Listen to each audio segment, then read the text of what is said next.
The first step for me in stopping judgment was my teacher telling me how judgmental I was. Up until that point, I thought I was the most non-judgmental, most open-minded, liberal, accepting person. Until he said to me, you know what your problem is? And I said, what? He said, you're too judgmental. You judge everybody. And I was gobsmacked. I was like, who is this guy? Who does he think he is? He doesn't know me at all. I'm so open-minded. I am so non-judgmental. And I was fighting it. On the end, I fought this for about a week. I was so angry with him that he would say such a thing. I was so insulted.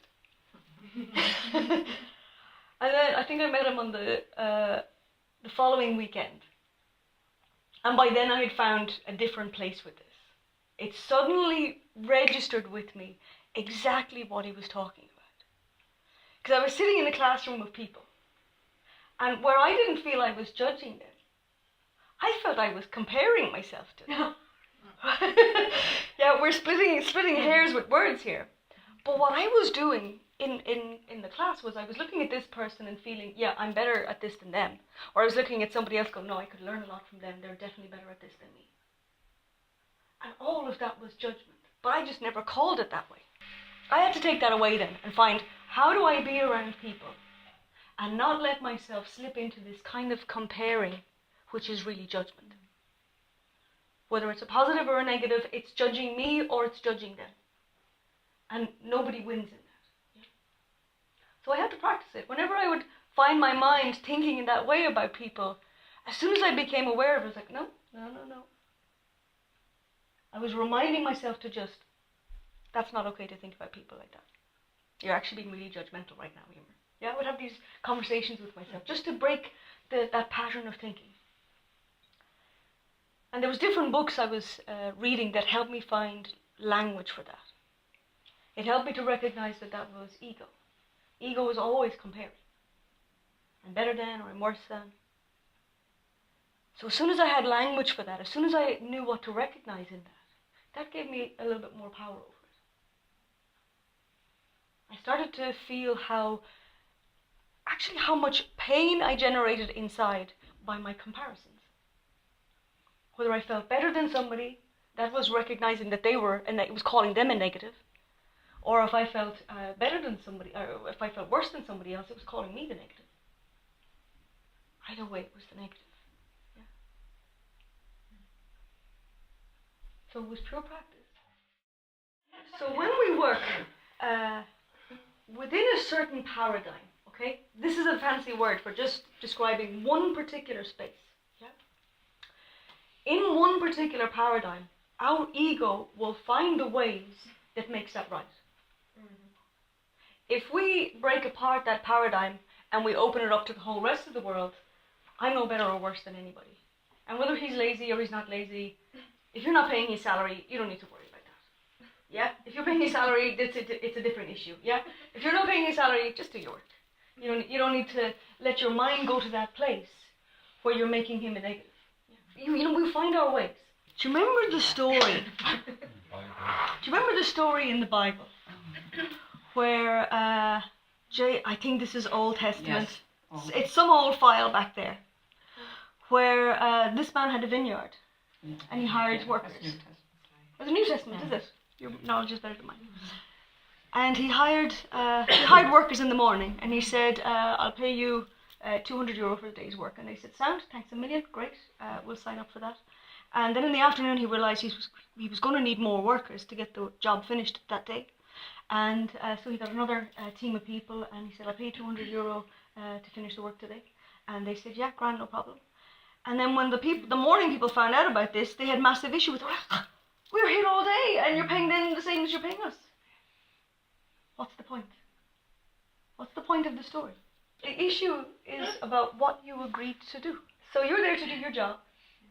Get on with doing your job. If it's severely impacting you, go to your manager. But if somebody's just being lazy and they're just being lazy, that's not your issue to sort out. Unless you're a team leader or manager, it's not your issue. So you don't have to let it be a headache for you. So our choice is whether I let myself suffer or I do what I can. I can choose to give myself a headache and a stomach ulcer because this person is aggravating me so much. I still have the same amount of work to do in a day, whether I aggravate myself or I don't. True? So finding our position in this is key. But it's finding our mindset is what helps us with that. And all of this, how we're taught is how our opinions form. So if we're brought up with a really strong work ethic, which most Eastern European people are, right? True? Really, really strong work ethic. When we truly aren't judging somebody, we'll feel very peaceful. Yeah? When we're truly not having opinions about somebody, that feels very calm and very peaceful. Yeah? And we're freed up in that. Yeah? So in the same way that you taught me that lesson on Friday, this is the lady who walked in. Yeah? Head to toe in black. She's not wearing head to toe in black today. I still have a black cat. What do we do with the black cat? Unless you're going to wear him, there's no issue. Is it a completely black cat or does it have a little white spot here? Has a bit of white spot. That's a very, very positive cat to have. Yes, Oh, yeah. that's actually a very protective energy for you. That is not an accident that cat is yours. Let's make a distinction between self-criticism and self-correcting. So if I make a mistake, so let's say I catch myself being on a big roll of judgment about something or someone, yeah, and I catch that, it's really important that I don't turn that into a big roll of judgment and criticism against myself, right? Yeah. If we think about our goal is to have as little pain and suffering as possible. Let's do this in the most painless way that we can.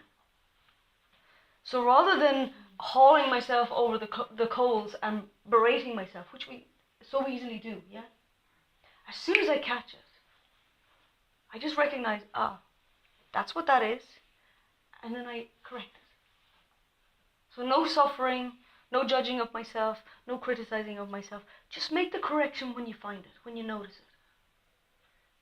And it might be, I caught that quicker this time. Normally that spiral could go on for days. I'd be murdering myself in my mind. But I caught it quicker this time. That's how we make progress with this, yeah? So try and let that idea fall out of your mind that you have to get this right first time. That whatever you're correcting, that unless you get it right first time, then it's a disaster. You just give up on the whole thing, yeah? This is we just do it better each time. Just a little bit better each time, if you can. Catch it, correct it. So if it's your thinking, if you're noticing, very, very strong opinions on things, yeah? Or if we're very inflexible in those opinions, have a little look at that. Ask yourself, where did I get that from? Is that entirely my own, entirely formed within myself opinion? Or am I influenced by my parents, how I grew up, where I grew up, the work that I do, or where I live? All of these carry influence.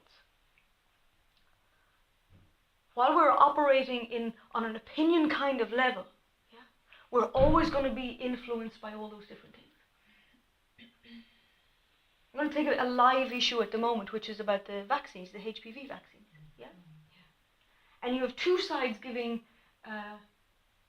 their side of the information, which both feel are really accurate. And there's some really strong opinions in this. I'm not going to share with you my opinion on this. Some of you maybe know my opinion on that, yeah? But this is something that, if we're only reading one side or the other, then we can have a very biased view. Yeah? Our opinions can be shaped by people closest to us. Yeah? Like if you work with a lot of GPs, or you know a lot of GPs, you might be very pro-vaccine, or you'll notice that they're very pro-vaccine. Yeah? If you look at, let's say, alternative health, not so pro-vaccine. So I'm just giving that as a particular issue that's just really current. And how we let our minds be flexible. How we let ourselves find out all the different information, and we don't just follow something automatically because this person is saying it or that person is saying it, and let our opinions follow that. I remember when I was younger and I didn't really know much about anything, yeah? So it could have been music that people were talking about, let's say in school, and who was the best and who was whatever. I really, I wasn't really into that world at all. So I felt outside the conversation unless I was contributing something that agreed with what was going on. So I'd be like, yeah, you know? You know, that very shy way, yeah, you haven't a clue who they're talking about. Yeah. So this is something to perhaps notice in ourselves. Do I roll along with something because I maybe don't fully have my own opinion, but I'll just kind of go with the flow in one direction or another until I sort of figure this out? Maybe I sit on the fence on a lot of things. Do you let yourself find a position that just feels right for you? Something that just matches for you. And whether anybody else agrees with it or not is not so important. It's about how it feels right for you.